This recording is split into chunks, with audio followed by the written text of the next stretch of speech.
Molt bé, anem a començar a parlar del tema. Comencem amb el primer vídeo de 5è dins del títol dels éssers vius i anem a parlar en concret de la cèl·lula, de com es va descobrir, de quines són les seues parts i dels diferents tipus de cèl·lula que hi ha. Comencem primer a parlar del seu descobriment, que va ser cap al segle XVIII pel físic anglès Robert Hooke, que va observar una fina làmina de suro amb el microscopi que ell mateixa havia creat, un microscopi de tan sols 50 augments, és a dir, que veia l'objecte a través del microscopi 50 vegades més gran del seu tamany real. Avui en dia els microscopis evidentment són molt més potents. Així en el dibuix del costat teniu una imatge, un dibuix de com era aquest microscopi que ell mateixa va crear.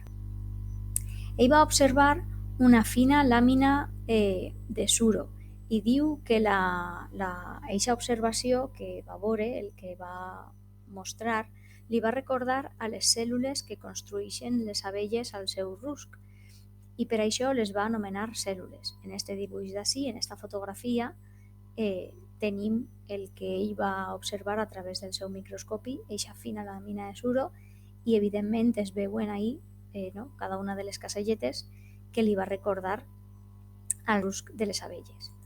Paral·lelament, Anthony van Leeuwenhoek, jo no parlo alemà, aleshores ho pronunciaré segurament fatal, va perfeccionar el microscopi i va observar per primera vegada vida microscòpica, descobrint organismes com per exemple els protozous, els llevats o els globus vermells. Més tard, durant el segle XIX, es varen descobrir el que eren els components de la cèl·lula, les parts de la cèl·lula, gràcies al perfeccionament dels microscopis. Es varen descobrir les seues parts, com són el nucli, el citoplasma, més endavant parlarem d'elles. Ja en l'any 1838, dos alemanys, Strand i Schwaud, varen conèixer el verdader significat de la cèl·lula i ells varen establir el que avui en dia coneguem com la teoria cel·lular, uns principis que ocorren sempre que estem parlant de les cèl·lules. La teoria cel·lular està formada per tres principis, que així els tenim i els anem a explicar. El primer dels principis: tots els éssers vius estan formats per cèl·lules. Ja bé estiguem formats per una única cèl·lula, aleshores estaríem parlant d'éssers unicel·lulars, o si estan formats per moltes cèl·lules, estarem parlant d'éssers pluricel·lulars. El segon principi estableix que la cèl·lula és la unitat de vida fonamental més xicoteta que existeix. I l'últim dels principis diu que tota la cèl·lula prové de la divisió d'una altra cèl·lula. En aquesta imatge vos he posat imatges reals, fotografies reals, fetes amb els microscopis, evidentment, i els aparells que utilitzen els científics, de com és la reproducció de les cèl·lules. És un procés que s'anomena mitosis. Aquesta paraula no cal que se'n recordem. Ja més endavant segurament l'estudiareu. Així tenim una cèl·lula que quan es vol reproduir, si veieu, és com que comença a estirar-se, no? El nucli, que és aquesta part central, comença a estirar-se, comença a fer-se més allargadeta i ja al final, veieu, apareixen dues cèl·lules, una al costat de l'altra.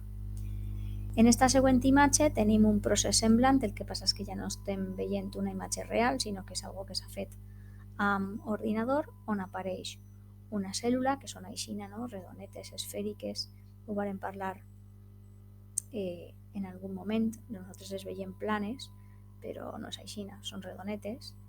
Així veiem el que seria la cèl·lula per dins, com poquet a poquet va separant-se, obrint-se, fins que al final obtenim dues cèl·lules exactament iguals a la que teníem al principi. Anem a parlar ara dels components de la cèl·lula, de les parts de la cèl·lula. Totes les cèl·lules consten de diverses parts. D'un costat tenim ací baix la membrana. Membrana. És una coberta que envolta la cèl·lula i la separa de l'exterior. Després tenim el nucli. És la part que dirigeix el funcionament de la cèl·lula i s'encarrega de que la cèl·lula faça les tres funcions vitals exactament igual que les fa qualsevol altre ésser viu. Després, a aquest costat, ací tenim el citoplasma. El citoplasma ocupa la major part de la cèl·lula, està format per aigua i té nombroses substàncies que estan dissoltes en ell. Aquestes substàncies s'anomenen orgànuls. Els orgànuls estan dins del citoplasma, n'hi ha de diversos tipus i cada un porta i fa una funció diferent.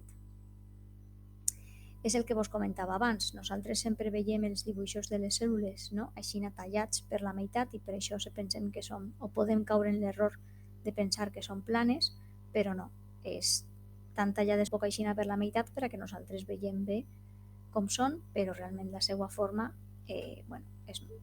està com tapadeta, no? És esfèrica o prismàtica, però tapadeta. Molt bé, hi ha diferents tipus de cèl·lules. Les cèl·lules, evidentment són molt menudes, encara i així sí que és veritat que dins de les cèl·lules hi ha cèl·lules de diferents mides, unes més grans, altres més xicotetes, i també et mostren formes diferents, poden ser esfèriques, prismàtiques, en forma d'estrela, planes. Les cèl·lules se poden classificar en dos grans grups. D'un costat tenim les cèl·lules procariotes, que són aquelles que no tenen nucli. Molt important això, no tenen nucli. Algunes presenten uns filaments, com els flagels, que poden moure per poder desplaçar-se i són les cèl·lules típiques dels bacteris. Nosaltres aquest tipus de cèl·lules no les anem a estudiar, anem a prestar atenció a les cèl·lules eucariotes, però jo simplement les nomene per a que sapigueu que existeixen uns altres tipus de cèl·lules. Les eucariotes sí tenen nucli, aquesta és la principal diferència. I dins de les eucariotes trobem les cèl·lules de tipus animal i les cèl·lules de tipus vegetals. Les cèl·lules de tipus animal són de formes i mides molt variables i molt diferents, com per exemple, així tenim les cèl·lules dels músculs, que són allargades i estretes, o les cèl·lules que formen els ossos, que tenen nombroses prolongacions i a més són de forma irregular. Així tenim les cèl·lules de la sang, que són esfèriques i en forma de disc. Aquestes, per exemple, són les neurones, les cèl·lules que trobem dins del cervell, que són grans, allargades i tenen moltes prolongacions i moltes rametes, veieu, que són importants per a poder crear les connexions neuronals. D'un altre costat, tenim les cèl·lules vegetals. Les cèl·lules vegetals són diferents a les dels animals, són d'una mida més gran i d'una forma regular. Normalment són de forma prismàtica, és a dir, en forma de prisma. A banda dels components que hem nomenat abans, el nucli, la membrana, el citoplasma i els orgànuls, les cèl·lules vegetals també tenen una paret rígida que va per fora de la membrana. Per això les plantes tenen una certa rigidesa i s'eleven de terra cap amunt i aguanten un poc el seu propi pes gràcies en part a aquesta paret rígida. I una altra de les diferències és que tenen cloroplasts. Els cloroplasts són uns orgànuls de color verd que per tant estan nadant dins del citoplasma. Aquests orgànuls contenen la clorofil·la i en els cloroplasts es du a terme la fotosíntesi que és tan important per a les plantes. Així tenim un dibuix, una imatge de com és una cèl·lula vegetal. Totes les parts són iguals que en la de l'animal, el nucli, el citoplasma, on estan nedant tots els orgànuls de diferents colors, de diferents mides i diferents funcions, la membrana, que també té en comú amb la cèl·lula animal, però així ja tenim els cloroplasts, un orgànul que les cèl·lules animals no tenen, de color verd, i la paret rígida que l'envolta per a poder enlairar-se cap amunt.